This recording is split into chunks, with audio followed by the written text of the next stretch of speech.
Hey everyone, thank you for joining us this afternoon and being patient. We're just about to get started. Looks like we have a couple more people trickling in. So as we are waiting for a few more folks to join us, hi Michelle, hi everyone. I am very excited for this afternoon's presentation. I'm Rebecca with Pakaloh. We are the free business resource for the cannabis industry. If you haven't already signed up, please go to pakaloh.com and check us out. It takes just a few seconds to get your free membership.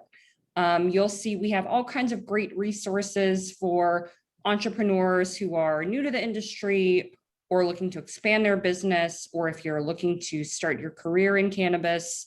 Among some of those free resources, you'll find information on financial institutions such as Joint Venture Pay, our dear friends, and Michelle's company, as well as other payment processors, lenders, a crowdfunding platform. We're always doing webinars with these partners, and you'll find exclusive discounts and promos that you can take advantage of once you sign up for the site.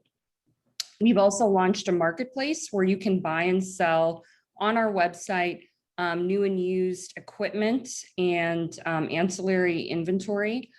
So that's another campaign that we've rolled out. Our members asked for it and we did it. There's also a directory where you can network. We have 300 members nationally and some internationally as well. So plenty of great resources to take advantage of, as well as sponsorship packages. So many great things happening. Without further ado, we are delighted to have another conversation with our cannabis banking expert, Michelle Matisse, who is kind enough to find time today to speak with us about their exciting new one-stop option for cannabis banking. And also many thanks to you as well for finding time to participate today. We'll do the presentation and then at the end we'll have time for Q&A. So Michelle is the Vice President of National Sales at Joint Venture Pay. She's going to go ahead and explain all of the ins and outs and developments in the industry. She's also a board member in the National Hemp Industry Association, the New York chapter. I probably botched that, apologies. That's okay. But we are lucky to have one of the foremost experts. So one more thing before we get started, you will have seen the referral form, very quick form in all of the marketing materials and invites, and I'll send that round again in our thank you note. That's going to give you 25% off your terminal with Joint Venture Pay, which is a fantastic exclusive opportunity. So I am now going to kick it off to my dear friend, Michelle. Very excited for this afternoon, and I'm going to go ahead and mute myself and let the expert speak. Well, if you could do me a favor and let me share my screen. Thank you. And I'm on the executive board for the Northeast Hemp Association, which is relaunching this next month, and it's an affiliate of the Hemp Industries Association. Though I am a member of the NHA as well as the NCIA. So if there's an acronym out there in the industry, I'm probably belonging to it. So let's see. Let me share my screen. Yay, we can do this. There we go. So that's me, and that's a little bit about me. I am the National Sales Vice President for Joint Venture Pay. We are home of the Every Swipe Benefits charity program. So that means that 10% of our net goes to a vetted non-for-profit or charity of your choice. That's where our heart and soul is. So for today's discussion, there's this joke when I first started working at Disney World. Yeah, I worked at Walt Disney World for about 10 years. When I was on my college internship, a college recruiter held up a can of Pepsi, and she went around to the different regions and said, "What is this?" And she came up with the Coke, even though it was a Pepsi, a fizz, a soda pop, and everything. So different regions of this country refer to hemp and cannabis in different ways. So I want to make sure that we're on the same playing field for everyone. For our discussion today, hemp is less than 0.3% THC and cannabis is the plus. So ancillary is any business that works with the industry but doesn't touch the actual flower or product itself. So labs, marketing, lawyers, accountants, things like that. So those are the terms that we're going to start off with today. And we're also going to go over some rules and regs that are in the industry concerning cannabis and hemp.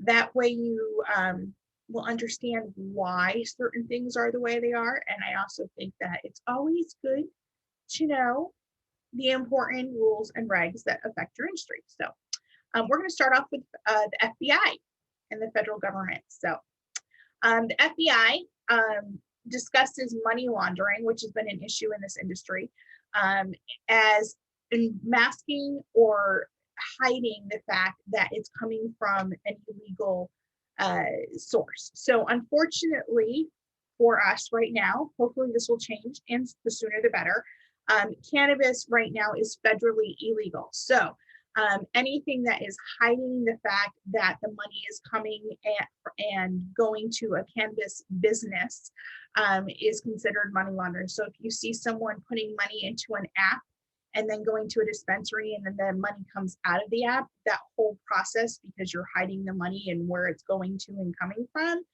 that's considered money laundering.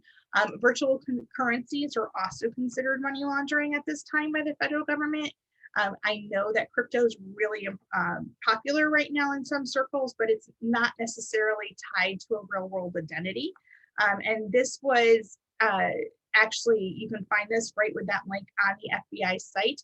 And money laundering is a bad thing, but it is a topic right now that's going through the industries because of something that just happened. We'll be going into that in a minute. So I don't look good in orange. So everything that our company offers is going to be totally above board and legitimate. I don't look good in orange. I don't want to ever wear orange. So we stay away from money laundering. Just so you know, the fines can be really, really large. We're going to go into an instance where someone laundered about $1 million worth. So actually $100 million worth. So he could be fined up to $200 million. Will he? I don't know. We'll have to wait and see. Some other federal things that affect our industry is the Federal Reserve. The Federal Reserve, again, is going to stick by the federal guidelines and the federal laws. Again, cannabis is not legal federally. So they are going to really be careful and watch the banks and anyone who's doing business with financial transactions in the United States. They make sure that they keep the banking industry as safe as possible. And that's what they're supposed to do. So why is it so hard to find a bank? So knowing some of the federal regulations and the federal, the FBI, and that it's can't be federally illegal, and that the Fed is going to be very questionable about anything having to do with cannabis. Why is it hard to find a bank? Well, all of those reasons and above. But when we come back to the Federal Reserve, they're the ones who issue this routing number.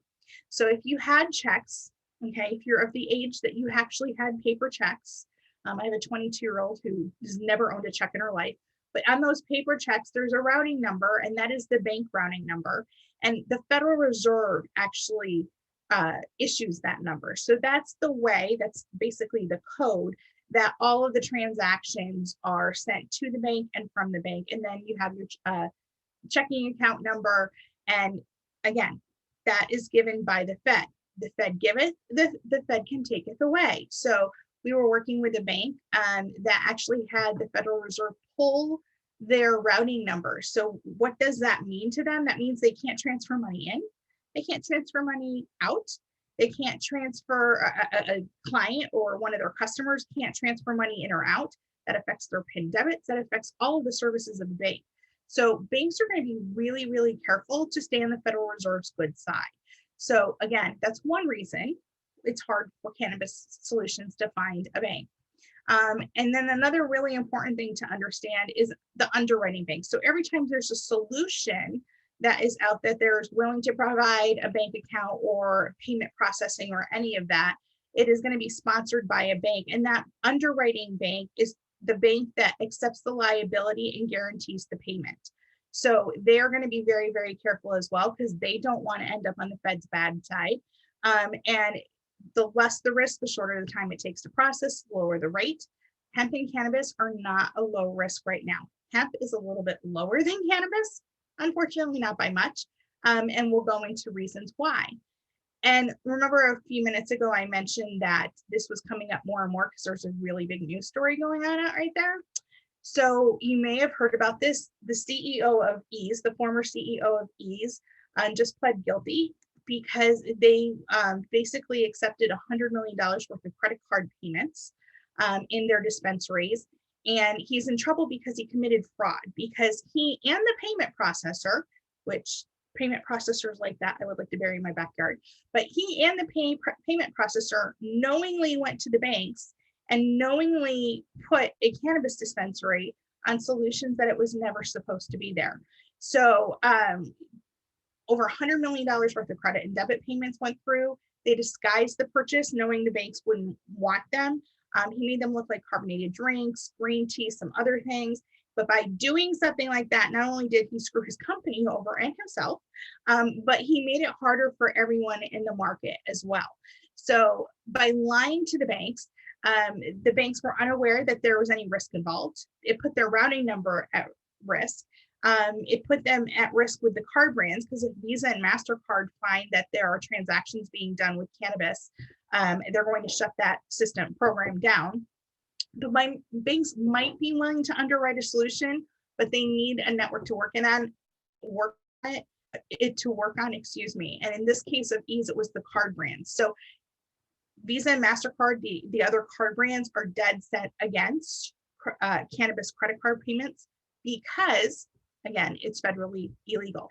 And they don't want to tick off the Fed either. So my suggestion is always be honest.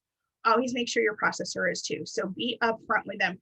I've worked in this industry long enough to know that you had to do what you did to get by. Some of the dispensaries were, telling their merchant processor that they were a flower company.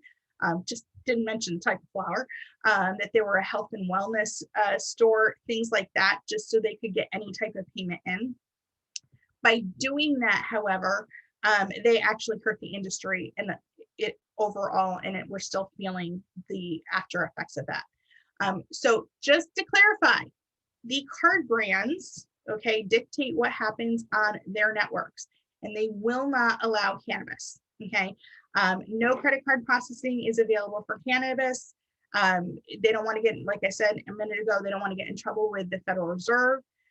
If you get in trouble with the card brands, they can actually pull their networks from you. So let's talk about US Bank and Elavon, and that happened a few years ago, and it's why I have gray hairs. When some of these unscrupulous merchant processors in our industry went on, they knowingly took cannabis accounts and cannabis dispensaries and other types of cannabis businesses, and they put them on Elavon for credit card payment processing, knowing that Elavon wasn't allowed to do that, knowing that the cards would not support it. And Visa and MasterCard basically called US Bank, which was the underwriting bank for Elavon, and called them on the carpet because they've been getting chargebacks from customers saying, well, I went into this dispensary, so I don't know what XYZ business is that's showing up on my credit card, bill, but that's not for me because it didn't match the business name that they knew from going into it. So Visa and MasterCard actually were threatening US Bank to pull their networks from their bank. US Bank, to put it in perspective, underwrites half the banks in this country. Okay, so that means any bank in their network wouldn't be able to do any, Visa or MasterCard transactions. Think of some of your debit cards that you get from your bank. Some of them are Visa, some of them are MasterCard. They wouldn't be able to run those transactions anymore.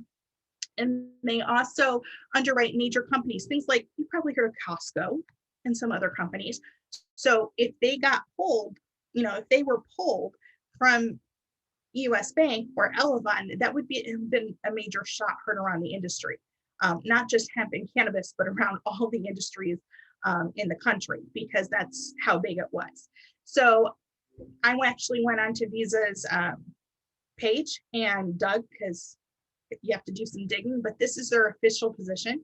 MasterCards and the other card brands are very similar as well, but they will not do it until it's federally legal. And honestly, I've been in this industry a while. Because of the way banks are, they're very slow to change. They don't like emerging markets because right now, for example, with hemp, all the rules and regs are constantly changing. It's hard for them to keep track. They're going to be nervous for quite a while, even once it does go federally legal. So they might go into the market, but they're going to be really hesitant and the rates will probably be really high. Okay. So why else do you need to be careful besides not wanting to wear orange? There's this thing called the match list or the TMF list. And basically it's the banking industry's naughty list. So if you were caught doing something contrary to the bank's guidelines, for example, Ease was doing that, I'm very sure that they're probably on the TMF list at this point. It's the Santa Naughty list for the banking industry. So once you're on that list, that affects your social security number, the business's EIN, any social security number that is associated with the person that was put on the list. For example, a spouse doing a joint tax return, it affects all that. And basically it shuts you down for about 5 years to be able to do any type of financial transaction, like open a bank account, get a car loan, get a mortgage, anything like that. To get off the list, you're given a code when you're put on it. So you need to find out what that code is and figure out why you were put on it.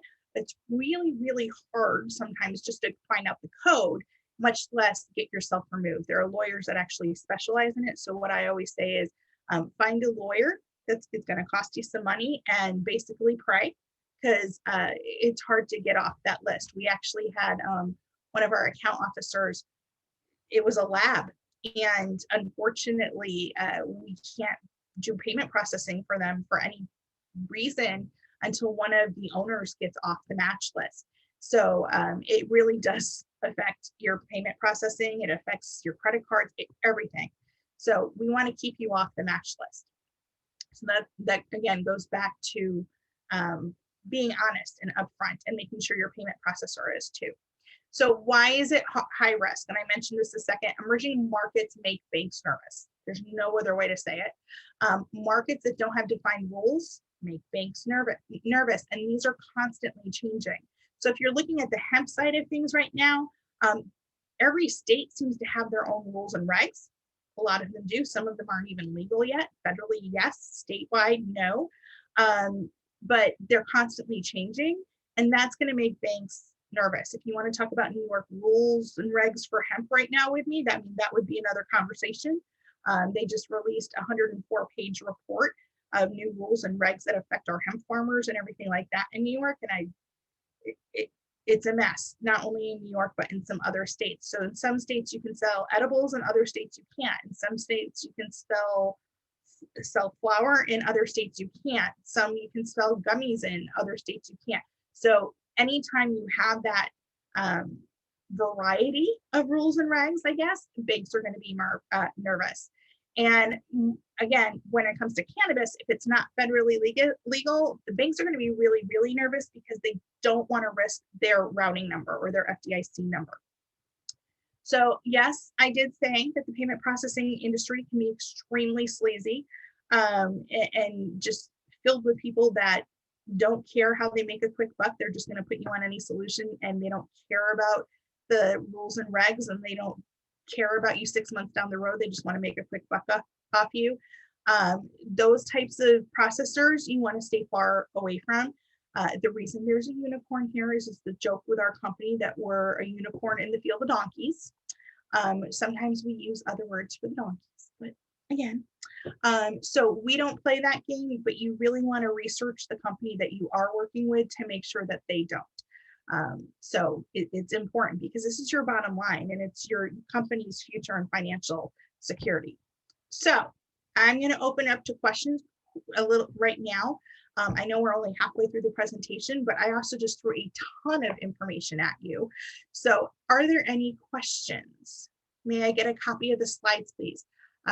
Randy, I will make sure that Rebecca has them so we can forward them out. Does anybody else have any more questions for now? Because I'm going to keep going. If I see them pop up, I'll try to answer them as we go. Okay. So where can you find a bank then? So for cannabis, there are solutions out there. Most are only accepting the accounts and not providing the services. And what I mean by that is you have to do an a la carte solution if you want to be able to transfer money in and out through ACH, for example. Or if you need to do a cashless ATM to deposit the money into your bank, you have to go elsewhere besides that bank to find that solution. So you're doing it a la carte.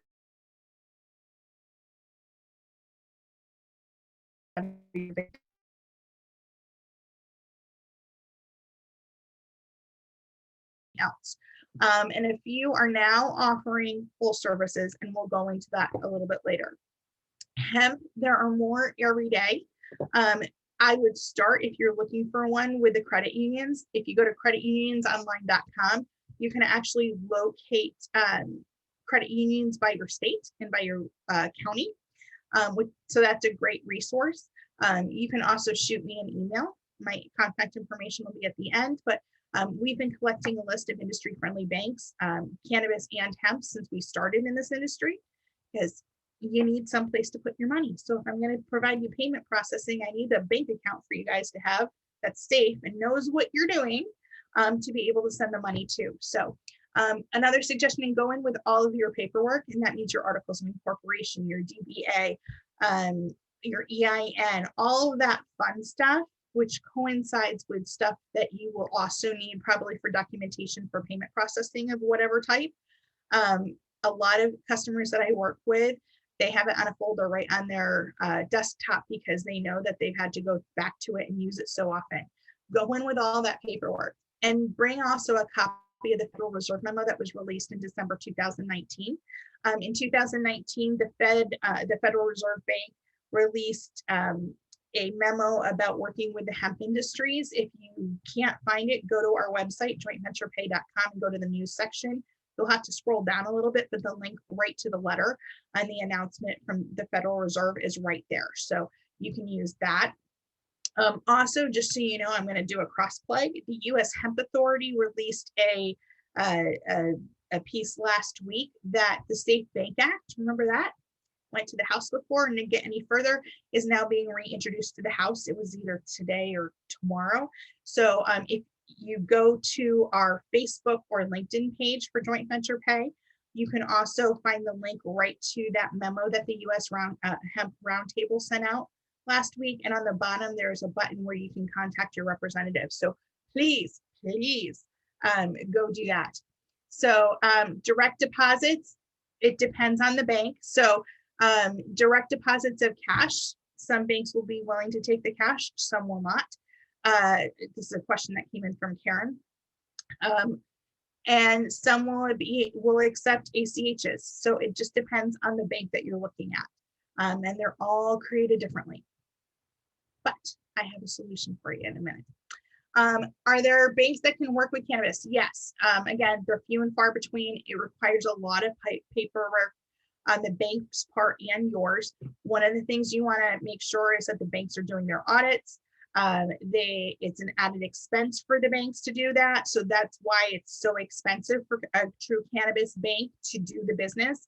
If you're not being charged fees that are what most people in the low risk industry would think of as excessive, then you're probably doing it with a bank that's not doing it right, because they have to pay for the labor to do the audits and do all the checks and fill out all the paperwork and file everything. So it adds risk, time, and expense to the bank's bottom line. So they're going to charge you for it.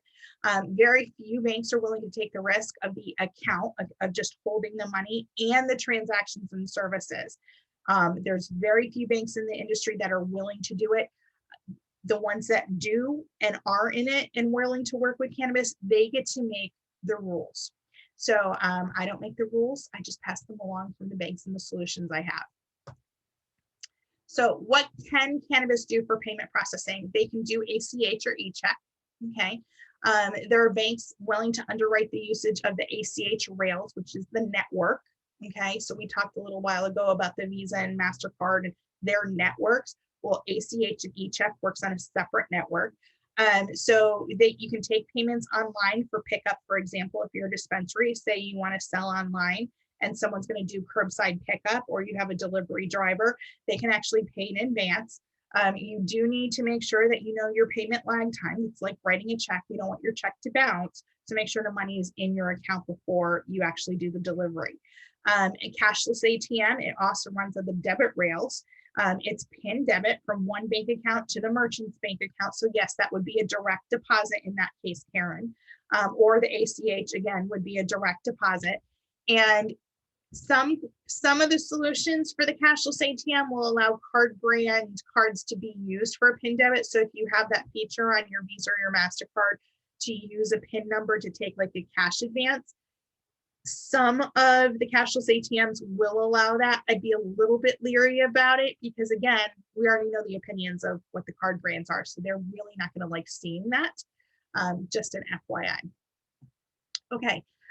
There are businesses that work with the cannabis and hemp industries, but again, they don't touch the plants. This is where the ancillary businesses are. Credit card is available. Credit card payment is processing is available for them.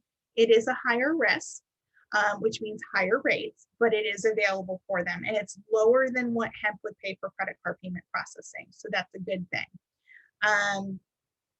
Hemp industries, again, you've got it easy, all terms relative.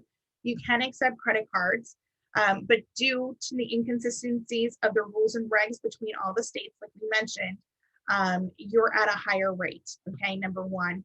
And each solution has its own caveats. So one solution might accept vape and smokables, another one will accept topicals, but not anything else. Another one will accept edibles, but won't accept anything else. So there's lots of different solutions out there. And when you work with the payment processor, hopefully they have more than one solution. And hopefully they will work with you to, they'll ask you a dozen or so questions to make sure they're putting you on the right program for you, okay?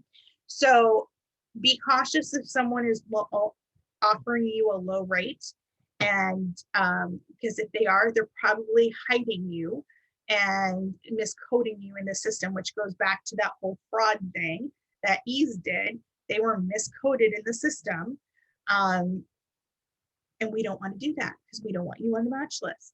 We don't want you getting in trouble. So this is time for a commercial break, okay? We are now offering, and we looked long and hard, and we finally found a bank, yay, that is willing to offer two types of bank accounts to the cannabis industry. So this one is the cash management bank account program. It will do it's available in Arkansas, California, Illinois, Michigan, Missouri, Montana, North Dakota, Ohio, and Oklahoma, which also coincides with the states that they do cash pickup in. We are expecting those states to be expanded as the year goes. So they'll come and do the cash pickup for you. They'll arrange for the cash deposit. You can deposit checks. We'll actually send you a scanner for your desk so you can put the check right on it and get scanned in.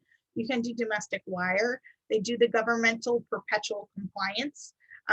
You do have remote check batch deposits through that scanner. You have check writing ability. You can do bill pay. Woohoo! That's a huge thing. It does integrate with some of the POSs that are out there. Otherwise, it would just be run on the side. You'll have mobile pay, jurisdictional tax impound and payments electronically. Business invoicing, that's huge. Single and subscription billing and sharpen integration. So that's huge. So we now have this. I will tell you that the current turnaround for this is about 20 business days to get approved. So that's really not long at all. There's a certain bank up in the Northwest region of the country, which is infamous in cannabis world. I'm not going to mention it so but they have a year waiting list and they're so cash heavy, they're really not accepting any applications right now. So that's a year waiting list on a maybe. So this is 20 business days. So that's huge. We're very excited about that. I've had accounts turned on with this. Yay, it made my day. I do happy dances when we get a new account turned on for them. And then we have, if you're not in one of those states, we do have the settlement and transit bank account. This is available in the US and Puerto Rico. So the only thing here you lose is the ability to write checks and take checks as deposits. However, you can do electronic check in and out. Again, domestic wires, everything else that is in there with a previous, that was the only thing that was removed. So again, 20-day turnaround. We're very, very excited. And we do offer the electronic checks and ACH. We do offer cashless ATMs. We do offer gift cards only in conjunction with the cashless ATM solution. We do offer credit card payment processing for hemp as well. In fact, I have 9 solutions for credit card payment processing and electronic payment solutions for hemp right now. Again, all those little caveats, and I'm always looking for more, but we have them. And we also offer short-term business financing, 2 solutions currently for hemp, and I have 1 for cannabis, and I'm working on the paperwork for a second one. And the cannabis side, it goes uncapped. So I've asked these guys for 25 million. They haven't even blinked an eye. When I say short-term financing, the business does have to be in business for 6 months and have to show at least 4 deposits from sales in the past month. But it's financing. It's building, getting the money to expand into a new dispensary or buy new technology or things like that. So we're very excited about that as well. So that is the end of the commercial bank. Randy, I know you asked a question about CanPay. I'm not going to go into specific solutions right now, but if you want to book some time with me, you're more than welcome to. And in order to do that, one last thing, vetting the noise. So we talked about those donkey merchant processors. Part of my job, and I had clients that love doing this, they will actually send me those lovely emails that you get in your inbox saying, oh, we've got a great rate for you. I will vet them for you. If you send them to me and forward them to me, we have a naughty list too. And if it's something that is legitimate, I might actually go out and try to offer it myself for a company, but I will go ahead and vet it because you don't know if the company is banked out of Africa. Or if they've changed their names 3 times, or if they've gotten solutions shut down because they were doing things inappropriate. But I will be more than happy to vet them for you. And with that, it's question time. Just to make it easier, Michelle, I'm happy to moderate the questions just to give you a breather in between. It looks like we have a question from Karen. Karen, for those of you who don't know, is with KEB Consultants, and we are going to be working with them closely as well. So you'll be hearing more about Karen on her HR and payroll services for the cannabis industry. And Karen has posed the question about direct deposits to Michelle. So direct deposits, Karen, are you talking about the payments coming in and going directly to the account? Yes, we can set that up, no problem. I'm hoping that's what she's looking for. Yep. Okay, cool. Yeah, we can definitely set that up with the bank account with the different solutions that we have. And I'm excited because by the way, Karen, I'm excited because more and more people are getting into payroll in this market. So yay. Because that's one of the top questions I'm asked is, do you know a payroll company? So, but yeah, no, we can definitely set that up for you. Yes, we can definitely set up a separate call. We're going to keep going with questions, but I'm going to put my contact information up there. So this is my mobile phone number, my office number. Please feel free to text me, hang out, chat me, Skype me. I'm on Zoom conferences, as Rebecca knows, a lot. So that's usually the best way to get a quick answer from me. If you want to have an in-depth conversation, if you want to run something past me, if you want to ask me questions, my booking calendar is calendly.com/Michelle Matthijs. So I'd be more than happy to talk to you. I love presenting solutions that are viable and legal and will work for you. So that is what Joint Venture Pay has started since day one, is we wanted to make sure everything was copacetic and legal. We don't like orange. And yeah. We have another question, and just a reminder, folks, please do use that referral form. So it goes through Pakaloh and Joint Venture Pay. That'll go directly to Michelle, very, very quick, if you'd like to be in touch with them. Selwyn asks, what about lines of credit for businesses in the industry? So if you're talking for loans and things like that, that would be our short-term business financing. A lot of the banks just aren't willing to do loans yet, again, because it's a scary industry to them. However, we can do short-term business financing for existing businesses. And we do have connections with certain investing groups that if you're, want to be introduced to them, we'll definitely introduce you to them for that. Okay. Next, is that good? Yep. Oops, there we go. All right, and then there's one from Jay. Oh, here we go. We have a line of smart safes and can send the info for banks to offer provisional credit. Is this needed in the cannabis industry?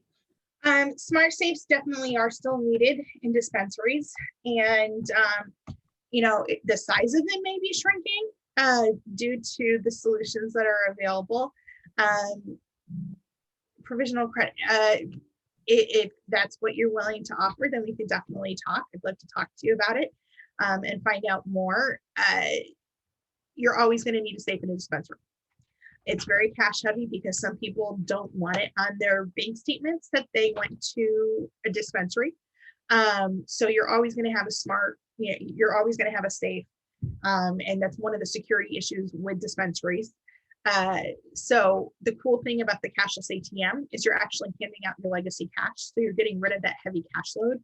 And now with the bank accounts that are willing to take the cash in, you can get rid of that big heavy cash load. So it's not as much of a security risk. Just to explain a little bit more about giving out legacy cash. So legacy cash is cash sitting at your business. So if you're doing a cashless ATM solution, ATMs, I'm sure that you're familiar with, don't like exact cents. They like to round up. So the cashless ATM solutions that are out there in the market right now round up the next $5 increment. So for example, if the total came to $22, the customer would get charged $25 plus their out-of-network fee, and you would give them $3 back in cash for change. So they would be getting charged an out-of-network fee just like they would get charged at any ATM, and then you would be giving back the change as well. That makes sense? It makes sense to me because I say it so often, but what do you think, Rebecca? Okay. Sounds good to me. We do have some more time though. If don't be shy, folks, if you have any more questions for Michelle. I'm very blunt. I'm from New York, upstate, but I'm, very blunt. I live in the woods. So anything else? Please feel free to book some time with me. I would love to talk to you. I like helping this industry. So I'm a weird payment processor. We're unicorns. I'll say that. I also use CBD and hemp because I started working in this industry. Just to tell my personal story, I was on 9 opioids a day just to function. I went to my first hemp trade show, listened to all of these different conversations and lectures, and then proceeded to scare the crap out of my husband as I took our ATM, or excuse me, our credit card, and bought almost everything on the trade show floor. And I've used CBD and haven't looked back since. So I love the hemp industries. I love the cannabis industries. I have friends that suffer from cancer, and it helps them. And yeah. Looks like we don't have any other questions. So with that, I'd like to thank everyone for joining us. I'd like to give a big thank you to my good friend, Michelle, for her wonderful presentation, walking us through the ins and outs. Everyone, you have the contact info, you have our referral form. So please, I'll send that link again. If you're interested in getting in touch with Michelle, go ahead and quickly fill that out, and we will be getting back to you. We have some more webinars coming up. The 31st, we have another in April with Cannabis, another one with Fundana. So lots of great events. Be sure to sign up for Pakaloh.com. Don't forget to use the referral form as well to take 25% off your terminal with joint venture pay. As always, thank you, everyone. I hope you're having a wonderful week. I can't believe it's starting March 22nd. I hope you're having a better 2021 than we all did in 2020. So thank you all so much. Thank you, Karen, for joining too. And I look forward to seeing everyone at our next webinar. Thanks again, Michelle. Take care, everybody. Thank you. Have a great day.